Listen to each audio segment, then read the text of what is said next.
Social మీడియాలో తెలియని వ్యక్తులతో చాట్ చేసేవారు తస్మాత్ జాగ్రత్త. డెఫినెట్గా ఈ వార్తను చివరి వరకు చూడండి. సోషల్ మీడియా పరిచయాలు, డేటింగ్ యాప్లో పరిచయాలు, బంగారం, బుజ్జి, కన్నా, నాన్న అనగానే ఇవన్నీ పాపం నిజంగానే వాడు నా మీద ప్రేమ చూపిస్తున్నాడని చెప్పి పాపం అమ్మాయి ఎక్కువైనటువంటి అమ్మాయిలు మోసపోతున్నారు. అమ్మాయిలు కూడా మోసగిస్తున్నారు. అవన్నీ యమపాశాలను గుర్తుపెట్టుకోండి. హైదరాబాద్ మియాపూర్లో అటువంటి సంఘటన జరిగింది. సోషల్ మీడియాలో పరిచయం అయ్యారట. అబ్బాయినేమో మధ్యప్రదేశ్, అమ్మాయినేమో బీహార్. హైదరాబాద్లో సాఫ్ట్వేర్ ఉద్యోగం చేస్తున్నారు. సోషల్ మీడియాలో వీళ్ళు పరిచయం కాస్త పెళ్లి వరకు వెళ్ళింది. పెళ్ళైనటువంటి కాస్తని రోజులకే, అంటే నెల రోజుల లోపే కట్నం మీద పిచ్చితో కట్నం తేవాలని చెప్పి భార్యను వేధించి ఆ తర్వాత హతమార్చాడు భర్త. ఆ అమ్మాయి బలవన్మరణానికి పాల్పడింది. ఇక పెళ్ళైనటువంటి నెల రోజులకే ఈ నవవధు బలవన్మరణానికి పాల్పడడంతో ఒక్కసారిగా అటు ఆ కుటుంబంలో లేకపోతే ఆ నివసించేటువంటి ప్రాంతాల్లో ఒక్కసారిగా షాకింగ్ సంఘటన అని చెప్పాలి. ఇక్కడ ఫోటోలో కనిపించేటువంటి వ్యక్తి పేరు నీరాజ్, మధ్యప్రదేశ్ సంబంధించిన వ్యక్తి నీరాజ్ బన్సాల్. అటు ఆ కింద ఫోటోలో కనిపించే అమ్మాయి ఇషికా యాదవ్, బీహార్కి సంబంధించిన అమ్మాయి. ఇద్దరు సోషల్ మీడియా ద్వారా పరిచయం అయ్యారంట. ఆ తర్వాత ఇందాక నేను చెప్పాను చూసారా, కన్నా, బుజ్జి, నాన్న, బంగారం అని చెప్పి. ఇవన్నీ యమపాశాలు గుర్తుపెట్టుకోండి. మళ్ళీ స్ట్రెస్ చేసి చెప్తున్నాను. ఈ సోషల్ మీడియా పరిచయం కాస్త పెళ్లి వరకు వెళ్ళింది. ప్రేమించుకున్నారు, పెళ్లి చేసుకున్నారు, పెద్దలు కూడా ఒప్పుకున్నారు. పోయిన నెల అంటే ఫిబ్రవరి 20వ తేదీన ఇద్దరు పెద్దల సమక్షంలోనే వివాహం కూడా జరిగింది. ఇప్పుడు ఇద్దరు కలిసి మక్తా మహబూబ్పేటలోని అపార్ట్మెంట్లో నివాసం ఉంటున్నారు. ఇద్దరు సాఫ్ట్వేర్ ఉద్యోగం చేస్తున్నారు. మంచి లక్షల జీతం, ఇద్దరు మంచిగా జీతం సంపాదిస్తున్నారు. ఇద్దరు మంచి ఉద్యోగం ఉంది, హైదరాబాద్లో ఒక మంచి ఫ్లాట్ ఉంది, ఉంటున్నారు, వెళ్తున్నారు, అంతవరకు ఓకే. కానీ ఇక్కడ బిగ్ ట్విస్ట్ ఏంటంటే నీరాజ్ బన్సాల్కి కట్నం అనేటువంటి ఒక ఆలోచన వచ్చిందంట. కట్నం అనేటువంటి ఆలోచన వచ్చి నిత్యం అమ్మాయిని వేధిస్తున్నాడంట. ఇషికా యాదవ్ని వేధించడంతో ఆ భర్త వేధింపులు తట్టుకోలేక ఇషికా యాదవ్ అపార్ట్మెంట్లోనే బలవన్మరణానికి పాల్పడింది. సో సోషల్ మీడియా పరిచయాలు, డేటింగ్ యాప్లో పరిచయాలు ఎంత ప్రమాదమో, వాళ్ళు మాట్లాడేటువంటి ఆ ముద్దు మాటలు, బంగారం, బుజ్జి, కన్నా, నాన్న ఇటువంటి పదాలంటే ప్రతి మీ పాలిట అది అబ్బాయికైనా అమ్మాయికైనా యమపాశంలో మారుతూ ఉంటుంది. ఇప్పుడు ఈ సంఘటనకు సంబంధించి ఇంకో సీక్వెల్ కూడా చెప్పాలనుకుంటున్నాను నేను.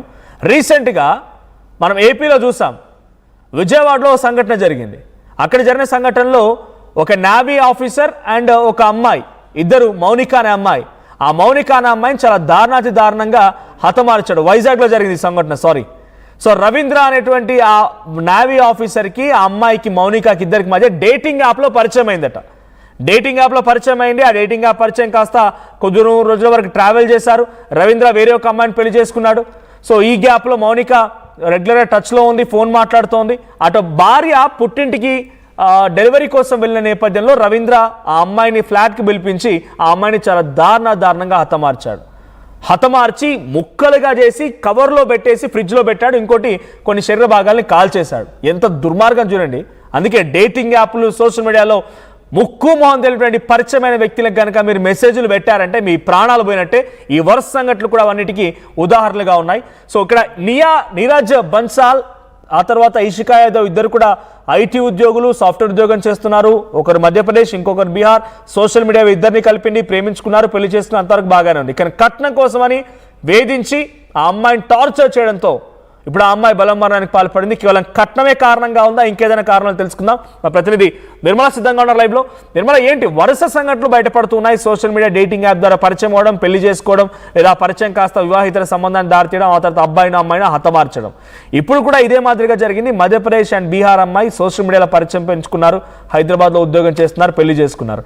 కేవలం కట్నం కోసం వేధించడం మూలంగానే అమ్మాయి మరణించిందా, లేదా ఇతరత్ర కారణాలు ఇంకేమైనా ఉన్నాయా?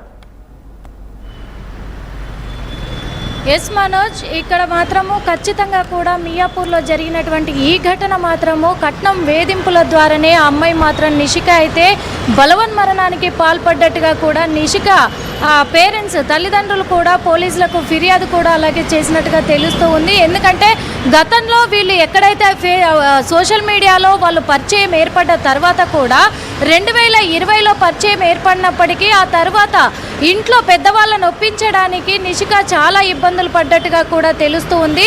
మొదట్లో నిషిక తల్లిదండ్రులు ఒప్పుకోలేదు అని తెలుస్తూ ఉంది. ఎందుకంటే మహారాష్ట్రకు సంబంధించినటువంటి అబ్బాయే అయినప్పటికీ కూడా మనకు తెలియదు కదా, సోషల్ మీడియాలో పరిచయం అయ్యాడు కదా, తను ఏంటి, ఎలాంటి వాడు, ఇవేవి విషయాలు తెలియకుండా ఎలా చేస్తాము అని చెప్పేసి వాళ్ళు ఒప్పుకోకపోవడంతో కూడా నిషిక వెయిట్ చేసింది, ఇప్పటి వరకు కూడా వెయిట్ చేసి తర్వాత తల్లిదండ్రులను కన్విన్స్ చేసి పెద్దల సమక్షంలోనే వాళ్ళు కూడా ఇక్కడ ఇషిక తల్లిదండ్రులు కూడా పెళ్లికి కావాల్సినటువంటివి లాంఛనాలన్నీ కూడా అప్పచెప్పే పెళ్లి చేశాము అని చెప్పేసి పోలీసుల ముందు చెప్పినట్టుగా తెలుస్తూ ఉంది. అయినప్పటికీ కూడా ఇక్కడ హైదరాబాద్లో వాళ్ళిద్దరూ సాఫ్ట్వేర్ ఉద్యోగులుగా పనిచేస్తున్నప్పటికీ కూడా ఇక్కడ ఇతనికి మాత్రం నిషిక భర్తకు మాత్రం